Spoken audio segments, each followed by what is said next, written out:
Halo everyone, perkenalkan nama saya Fedor Arif Ardian dengan NIM 2400758 akan mengerjakan tugas video analisis data yang berjudul tipe data terstruktur. Nah, sebelum masuk ke poin yang pertama, jadi tipe data terstruktur ini ada 4, yaitu ada nominal, ordinal, kemudian interval, dan ratio. Nah, dari yang pertama yaitu nominal merupakan pemetaan atau label yang bukan pengukurannya dengan sungguh-sungguh, dalam artian tidak bermakna ataupun mempunyai kuantitas yang memiliki perbedaan gitu. Jadi cuman hanya pembeda dari data-data yang lain. Adapun contohnya adalah jenis kelamin, kemudian agama, negara, kode pos, dan warna. Nah, operasi dari nominal ini yang pertama bisa dengan modus, terus entropi, dan lain-lain. Adapun visualisasinya bisa divisualisasikan dengan pie chart, bar chart, and bubble. Nah, adapun untuk pengukuran ini yaitu ada count ataupun frekuensi. Nah, hal yang tidak boleh dilakukan adalah line chart, median, modus, dan rata-rata. Contohnya dalam kehidupan sehari-hari yaitu jenis kelamin perempuan dan laki-laki ataupun nomor punggung tiket dari pemain timnas yang contohnya 7, 10, 23. Nah, itu tuh cuman identitas dan bukan nilai urut gitu. Jadi dari poin pertama ini jangan dihitung rata-ratanya atau median. Nah, yang kedua adalah ordinal. Ordinal merupakan data yang mempunyai tingkatan urut atau urutan, tetapi jarak levelnya tidak selalu sama. Nah, dimaksudkan ordinal ini mempunyai cukup informasi di data, yaitu order ataupun mengurutkan, tetapi tidak memiliki sifat atau selisih yang memiliki perbandingan. Contohnya merupakan tingkat pendidikan, pangkat militer, kemudian ranking, nilai ataupun huruf. Nah, jadi di operasi ini juga yaitu rank, correlation, run test, sign test, dan bisa divisualisasikan dengan bar chart, line chart, dan mosaic plot. Pengukuran dari ordinal ini bisa dengan frekuensi atau count, median, dan percentiles. Adapun hal yang jangan dilakukan adalah dengan merata-ratakan sum atau penjumlah, dengan tidak merata-ratakan ataupun tidak menjumlahkan. Nah, yang ordinal ini bisa dicari median atau nilai tengahnya.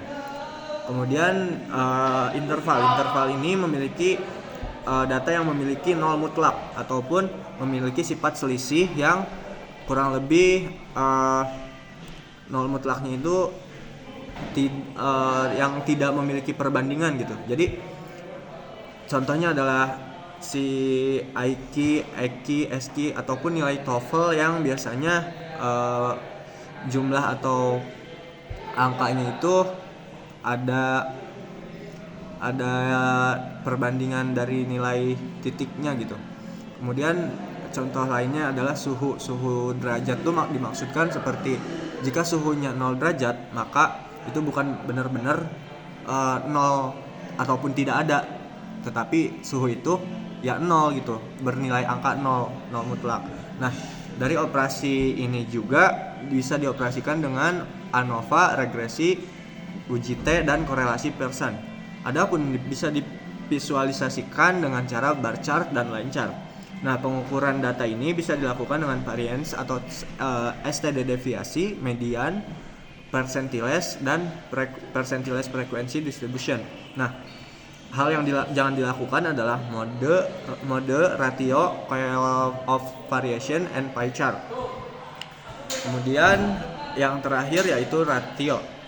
Dari ratio ini merupakan data yang paling lengkap karena ada urutan, jaraknya sama, dan nolnya mutlak gitu.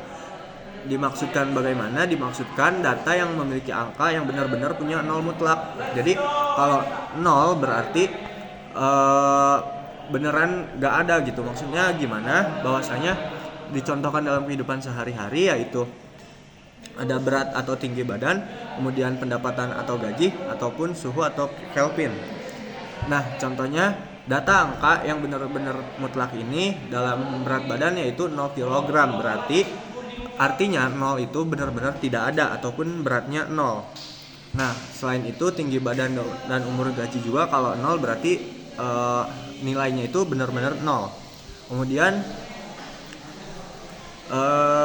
contoh operasinya itu bisa dioperasikan dengan uji F, T-anovasi, regresi, dan clustering, dan bisa divisualisasikan dengan cara scatter plot, line chart, dan histogram atau histogram maksudnya. Kemudian pengukurannya bisa dengan mean atau geo atau harmonik, kemudian variansi atau STD deviasi, dan almost all, dan lain-lain. Nah, yang tidak dilakukan atau jangan dilakukan ini yang pertama ada modus, dan yang kedua ada pie chart. Nah, dari ringkasan tersebut yang saya sudah sampaikan dapat disimpulkan bahwasanya nominal merupakan data yang berupa label atau pembeda saja, kemudian ordinal ada data yang ada urutan tapi jaraknya nggak jelas. Kemudian interval merupakan angka dengan jarak yang sama tetapi nolnya itu cuma simbol, dan ratio adalah angka dengan jarak sama plus 0 mutlak. Seperti tadi contohnya itu berat, tinggi, dan gaji. Mungkin cukup sekian. Wassalamualaikum warahmatullahi wabarakatuh. Waalaikumsalam.